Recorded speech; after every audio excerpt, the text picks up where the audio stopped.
माननीय प्राचार्य महोदया, यहाँ मौजूद सभी शिक्षकगण और मेरे दोस्तों, आप सभी को बहुत बहुत नमस्कार। आज हम सभी संस्कृत सप्ताह मना रहे हैं। संस्कृत वेदों की भाषा कही जाती है। संस्कृत को एक शुद्ध भाषा का दर्जा दिया गया है। हम सब ने काफ़ी बार ये सुना होगा कि संस्कृत एक वैज्ञानिक भाषा है, लेकिन शायद हम में से काफ़ी कम लोग जानते होंगे कि ऐसा क्यों है। दुनिया के बड़े बड़े साइंटिस्ट जब टॉकिंग कंप्यूटर बनाने की बात कर रहे थे तो प्रश्न उठा कि कौन सी भाषा इसके लिए सबसे उचित होगी। क्या वो अंग्रेजी होगी, या फिर वो चाइनीज होगी, या कोई और क्षेत्रीय भाषा होगी। क्योंकि कंप्यूटर का अपना कोई विवेक नहीं होता है। उसे जो कहा जाएगा वो पढ़ लेगा, उसे जो लिख के दिया जाएगा वो समझ लेगा। अंग्रेजी में हम किसी को जब संबोधित करते हैं तो उन्हें यू कहते हैं। उस यू के पीछे तुम छिपा है या आप छिपा है ये हम नहीं समझ पाते हैं। कंप्यूटर भी नहीं समझ पाएगा।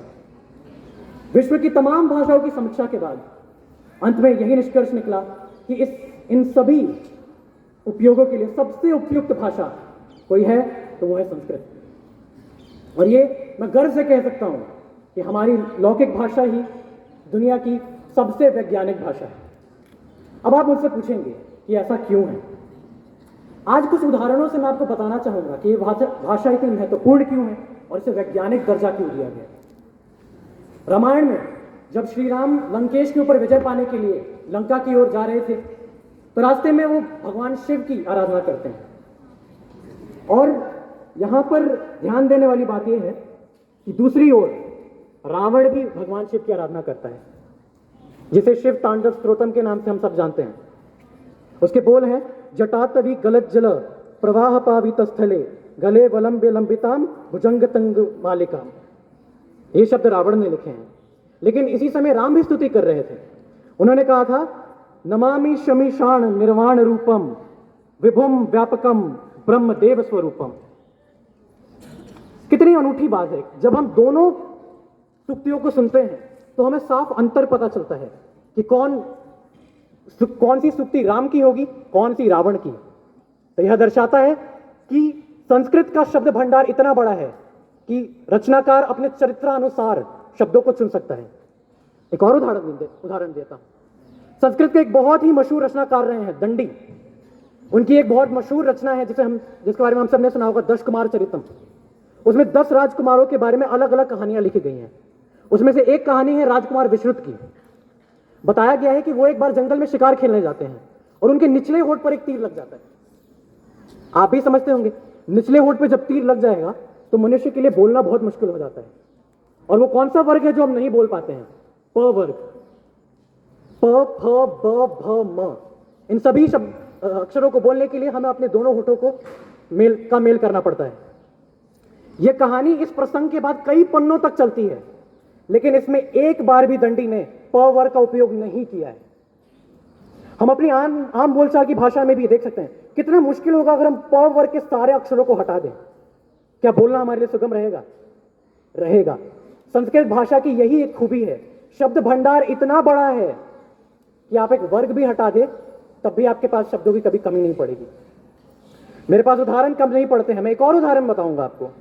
जब राजा भरत एक बार एक जंगल से जा रहे थे तो वो एक लकड़हारे को देखते हैं और वो कहते हैं, किम ते भारम बाधती, मतलब क्या ये भार तुम्हें कष्ट देता है? तो लकड़हारा बहुत ही सुंदर जवाब देता है और कहता है, हे राजन, भारम न बाधती यदा यथा बाधती बाधते। अर्थात, हे राजा, मुझे ये भार कष्ट नहीं दे रहा जितना आपके मुंह से निकला बाधती शब्द दे रहा है। अब आप सोचेंगे इसमें गलती क्या है? बाधती बाधती बाधता बाधंती। लेकिन मेरे मित्रों, ऐसा नहीं है। संस्कृत में 2 तरह के धातु रूप होते हैं और ये है आत्मनेयी धातु रूप। यानी इसमें बाधती बाधता बाधंती नहीं चलता है, इसमें चलता है बाधते बाधेते बाधंते।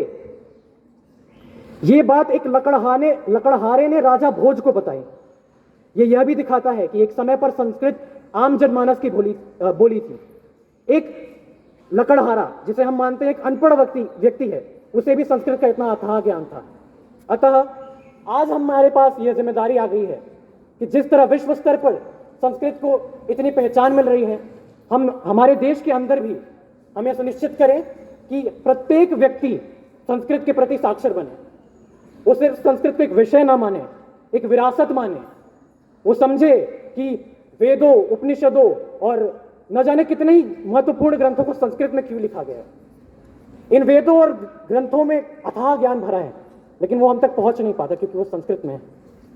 क्या भाषा ज्ञान के बीच में कभी एक रुकावट, बाधा बननी चाहिए? नहीं।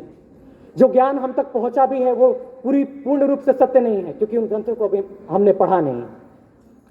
कल को जब दुनिया भर के साइंटिस्ट हमारे देश में आएंगे और कहेंगे हमें ऐसे विद्वान चाहिए जो टॉकिंग कंप्यूटर्स में हमारी मदद कर सके, हमें संस्कृत के विद्वान चाहिए, तब हमारे सामने विडंबना ना खड़ी हो जाए कि जिन्हें संस्कृत आती है उन्हें कंप्यूटर ना आता हो, और जिन्हें कंप्यूटर आता है उन्हें संस्कृत ना आती हो। हमें देश में एक ऐसे बदलाव लाने की जरूरत है जहां हम इन दोनों गुणों पर काम करें, अपनी वैदिक भाषा पर भी और आधुनिक तकनीक पर भी, क्योंकि इस विरासत और इस आधुनिक तकनीक का मेल करके हम ऐसी प्रगति की ओर बढ़ सकते हैं जो शायद जिसकी हम कल्पना भी नहीं कर सकते हैं। अंत में बस इतना कहना चाहूंगा कि संस्कृत भाषा से हम सब कभी कभी डरते हैं। 6ठी से 8वीं तक हम सबने पढ़ी है संस्कृत, और हम भी जानते हैं कितने संस्कृत के एग्जाम, तो यही दर्शाता है कितनी आसान है ये भाषा, और अगर इसे अपना लिया जाए तो हमारा जीवन कितना सरल हो जाएगा। अंत में मैं अपने इन शब्दों को इस पंक्ति से विराम देना चाहूंगा। सरलम सरसम मनमोहकम, सरलम सरसम मनमोहकम, वेद देव भाषा इदम, वेद देव भाषा इदम, भारतस्य संस्कृति अस्य सृजन, भारतस्य संस्कृति अस्य सृजन, संस्कृतम संस्कृतम। बहुत बहुत धन्यवाद।